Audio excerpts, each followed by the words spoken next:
We often forget the exact reason why we ended up joining, at the time, the EEC, or what would later become the European Union, and the reasons why we joined it. The reasons were always purely economical.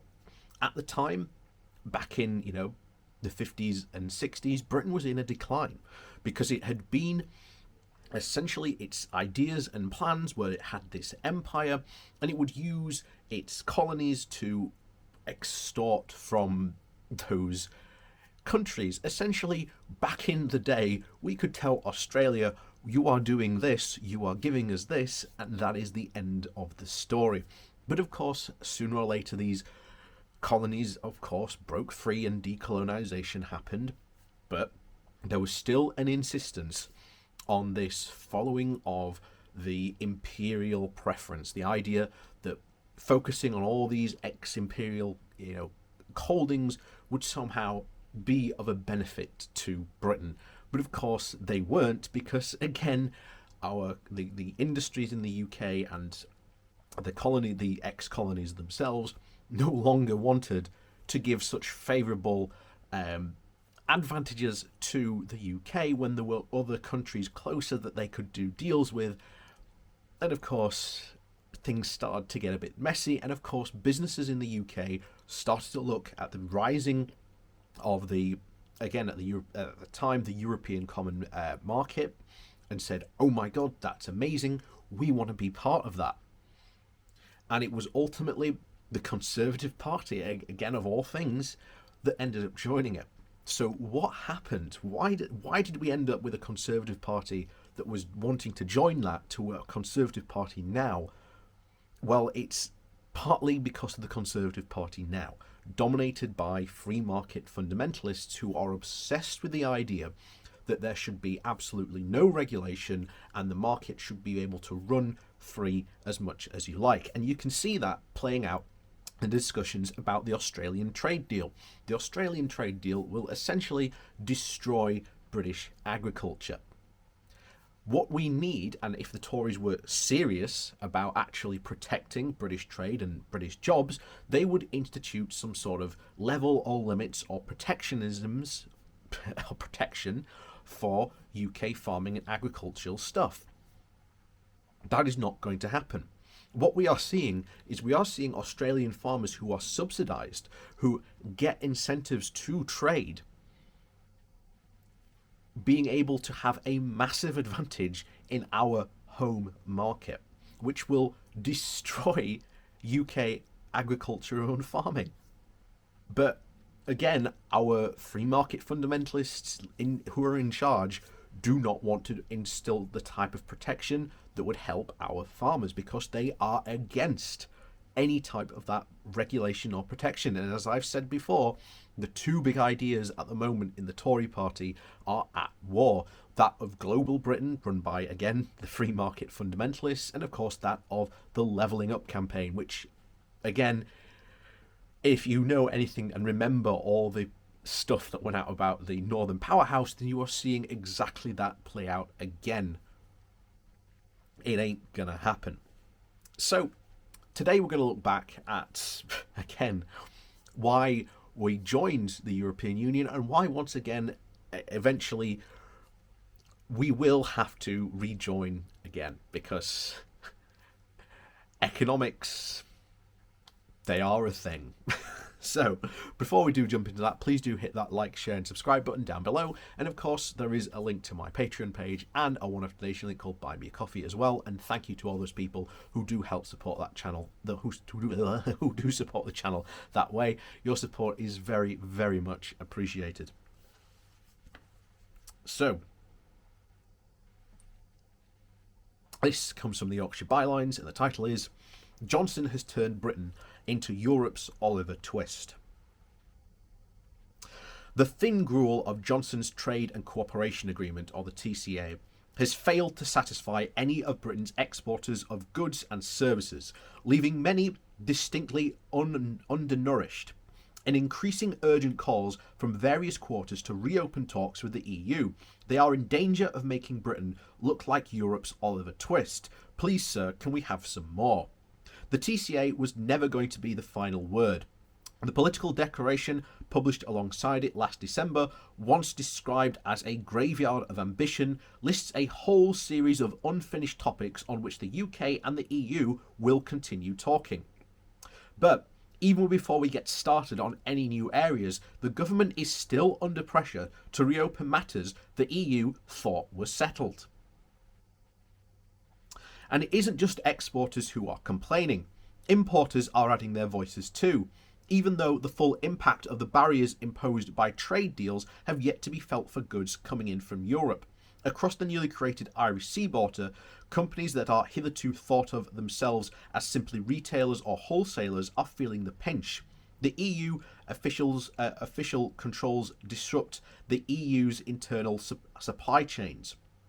And as a result, the British Retail Consortium have joined calls for more urgent discussions between the EU and the UK over checks for food products, as they want an agreement that recognises the need for EU import controls but does not add unnecessary barriers and costs, reducing the choice for Northern Ireland consumers. The architect for both the withdrawal and the trade agreements, Lord Frost, says that the Northern Ireland Protocol, the one that he personally negotiated, is now unsustainable, and calls upon the EU to, quote, rapidly find a new approach and new solutions. The EU seems rather unimpressed. Frost himself has also come under pressure to agree a financial services deal with the EU to halt the exodus of financial firms to the bloc. Many firms, even according to the Daily Express, want a so-called equivalence agreement with Brussels. And MPs have highlighted the problems for the food sector and warned that companies will collapse if action isn't taken to amend the trade deal. Some producer bodies are even lending support for talks with the EU to be reopened to secure a mutual recognition of food standards and veterinary inspections. On Tuesday, giving evidence to the House of Lords European Affairs Committee, Lord Frost himself told peers that the UK was looking for a, quote, New Zealand-style equivalence deal on food standards with the EU to minimise checks on the Irish Sea border, which should reduce the reductions in paperwork. Unfortunately, the EU has already rejected the idea because of our close proximity and the greater volumes and the type of trade involved. The UK is still waiting for a data equivalency decision from the EU that will allow information flows between the EU and the UK to continue without the need for cumbersome contractual clauses or the adoption of additional legal binding corporate rules. And I've said this before about data.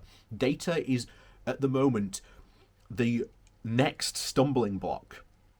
That will be the next stumbling block. The big stumbling block, because we are a service-driven economy and data is pretty much the bread and butter of a service-driven economy. So a draft decision has been published which finds the UK's data protection standards are essentially equivalent to the EU's, but it is not yet been approved. Even if, as expected, the EU does approve it, the decision is reviewed every 4 years and is open to legal challenge. Meanwhile, Nigel Farage continues his one-man campaign against migrants, and the Home Secretary's post-Brexit plans for returning asylum seekers to mainland Europe have been completely rebuffed. Patel will now come under pressure to negotiate bilateral agreements with individual EU member states. Stella Porter has already covered this in another Yorkshire Byline segment. What is notable out of all this is that there is virtually all the calls to continue talks or reopen or amend either of the treaties, and it have completely come from this side of the channel. Johnson himself, welcoming all the trade deals, admitted that the TCA did not achieve all the UK wanted on the financial services or even fishing. But the EU appears untroubled by the TCA terms, and you can see why.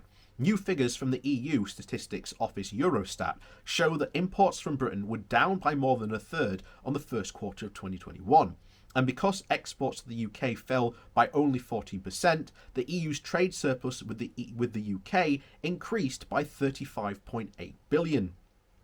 The problem for the government is that, like Oliver Twist with Mr. Bumble, it no longer has the influence or indeed any of the sympathy in Brussels, and therefore has little incentive to the EU27 to offer serious concessions on any or all of these topics.